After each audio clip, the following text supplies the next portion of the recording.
Hello students, I hope you all are fine and doing your work. Today we are going to do the question answers of lesson 1, A Triumph of Surgery. This is the first lesson of your supplementary book, Footprints Without Feet. Write the name of lesson. If you are in habit of writing number, write the number of lesson, but make sure that you write the name of lesson with the writer's name. Okay, now let us start doing the questions. Question 1. When the lesson begins, 3 questions are given to us. Read and find out. Here we have been asked to read this part and find out the answers to these questions. Question 1. Why is Mrs. Pumphrey worried about Tricky? Mrs. Pumphrey was worried about Tricky. अब हम question में answer में जब was लिख रहे हैं तो ध्यान रखें हम यहाँ पर भी वॉज ही कर लें, क्योंकि पास्ट टेंस में ही हम पास्ट टेंस में आंसर लिखेंगे. और एक बात का विशेष ध्यान रखें, जब भी हमें स्टोरी के बारे में लिखना होता है, जैसे कि ये एक स्टोरी है जिसमें एक स्टोरी लाइन पूरी बताई गई है, तो वो जो स्टोरी होती है हमेशा पास्ट टेंस में हम उसका आंसर लिखते हैं. ठीक है. मिसेस पम्फ्रे, अब आप स्पेलिंग देख लीजिएगा, बुक में PUMPHREY है तो आप भी वही लिखें. ठीक है. अगर आपने ERY लिख दिया तो हार्डली मैटर्स, इतना कोई फर्क नहीं पड़ता. मिसेस पम्फ्रे, बट नाम नहीं चेंज होना चाहिए, बस इतना ध्यान रखें. Was worried about tricky because it had become listless. Text book का ही वर्ड है ये. मिसेस पम्फ्री ट्रिकी के लिए वरीड थी, परेशान थी, क्योंकि वो बेचैन हो गया था. लिस्टलेस यानी उसे आराम नहीं मिल पा रहा था. इट ऑलवेज लुक्ड टायर्ड, ये है हमेशा थका हुआ दिखाई देता. It would keep lying on a रग, और हमेशा रग पर लेटा रहता. रग कालीन, जो कारपेट बिछाया जाता है, जो रफ क्लॉथ होता है थोड़ा सा, तो जो कारपेट बिछाया जाता है उसे रग भी कहा जाता है. हमेशा वो रग पर लेटा रहता. ठीक है. कारपेट थोड़ा फाइन क्वालिटी होता है, रग कोर्स क्वालिटी होता है. तो ध्यान रखें. अब यहाँ क्या वर्ड है? RUG. So Mrs Pomfrey was worried about tricky because it had become listless. It always look tired, थका हुआ लगता, और हमेशा रग पर लेटा रहता था. This is an important question, mark this. What does she do to help him? Is she wise in this? अब हमें तो यहाँ बिगनिंग में क्वेश्चन से दिए हुए हैं, इसीलिए प्रेजेंट टेंस लगाया. पेपर में जनरली पास्ट में मिलेगा. वह उसकी हेल्प करने के लिए क्या करती है? क्या उसने समझदारी की है ऐसा करके? Mrs Pumphrey started giving extra food like malt, code liver oil, Horlicks etcetera between meals. Mrs Pomfrey ने क्या किया? मिसेस पम्फ्री ने उसे एक्स्ट्रा फूड देना स्टार्ट कर दिया भोजन के बीच में. बिटवीन मील्स यानी जो भोजन का टाइम होता है, ब्रेकफास्ट, लंच, डिनर, उसके बीच का जो समय होता है, जो 3 से 4 घंटे होते हैं, उस बीच में भी वो उसे एक्स्ट्रा फूड देने लगी. इसलिए एक्स्ट्रा फूड का है, जैसे मॉल्ट दिया, कॉड लिवर ऑयल दिया, बाउल ऑफ हॉर्लिक्स वो उसे देने लगी. लेसन पढ़ते तुमने सारा क्लियर कर लिया था कि ये क्या है. She did that to build its strength but she was not wise in doing so. वो ऐसा क्यों करती थी? ताकि उसे ताकत उसमें आती रहे, बनी रहे, वो कमज़ोर महसूस ना करे. उन्हें लगता था कि ट्रिकी शायद कमज़ोर हो गया है, इसीलिए वो उसे और ज़्यादा सप्लीमेंट्स देने लगी. हालांकि उनका ऐसा करना वाइज नहीं था. Who is I in the story? Objective type question में आ सकता है, या who is the narrator of the story. I का मतलब होता है नरेटर. आई जो अपने लिए यूज कर रहा है, कहानी में वर्णन करता है. There is difference in narrator and writer. Writer, one who writes the story.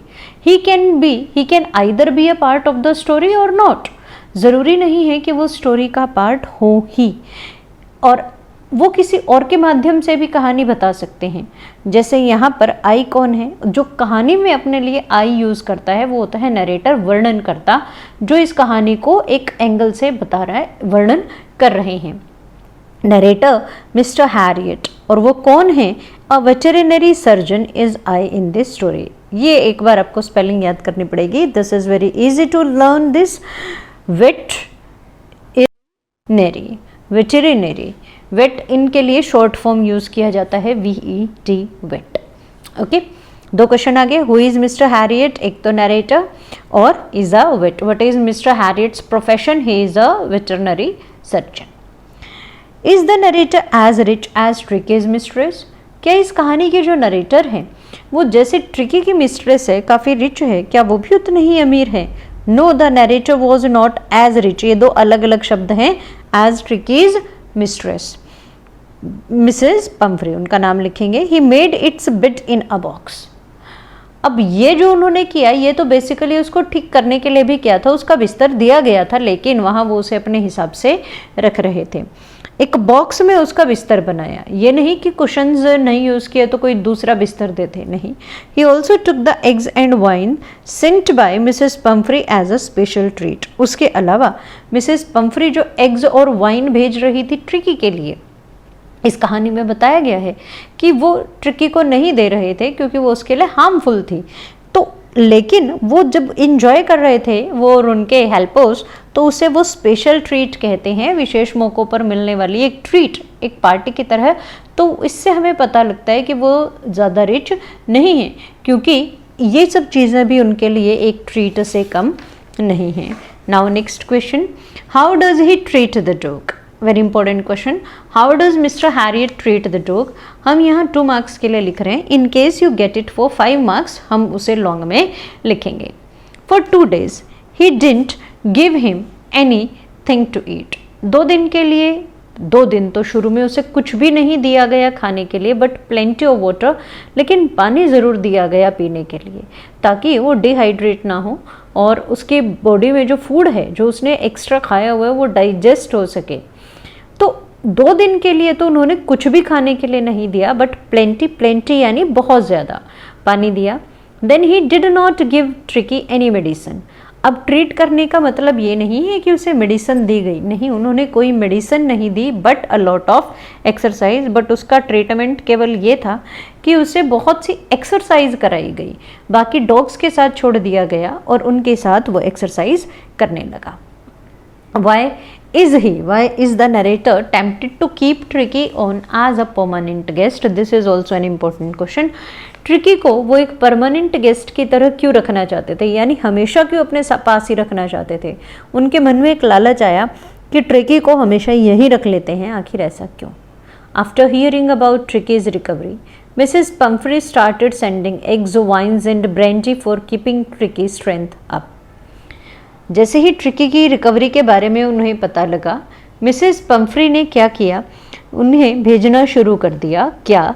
Eggs, wine भेजने लगी और ब्रांडी भेजने लगी ताकि ट्रिकी की, ये दोनों अल्कोहलिक ड्रिंक है, ताकि ट्रिकी की स्ट्रेंथ बनी रहे, उसकी ऊर्जा, एनर्जी बनी रहे, वो कमज़ोर महसूस ना करे। जब हम बीमारी से रिकवर कर रहे होते हैं तो हमें बहुत सी प्रोटीन, वो न्यूट्रिशियस चीज़ों की ज़रूरत पड़ती है। तो मिसेस पम्फ्री भी उन्हें लगता था कि ये बीमार है और अब रिकवर कर रहा है, लेकिन ज़्यादा खिलाना ही उसकी बीमारी थी बेसिकली, तो उसे कम खिलाया गया, उससे ठीक हुआ। लेकिन मिसेस पम्फ्री को ये बात नहीं पता थी, वो शायद मानना नहीं चाहती थी। वो ट्रिकी की एनर्जी बनी रही, उसे ताकत मिलती रही, इसलिए उन्होंने ये सब चीज़ें भेजना शुरू किया।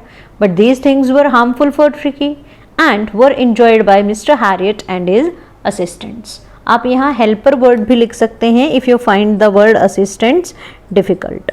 आप यहाँ लिख सकते हैं हेल्पर, लेकिन ये सब चीज़ें मिस्टर हैरियट और उनके हेल्पर्स ही इंजॉय करते थे। So he was tempted to keep tricky as a permanent guest.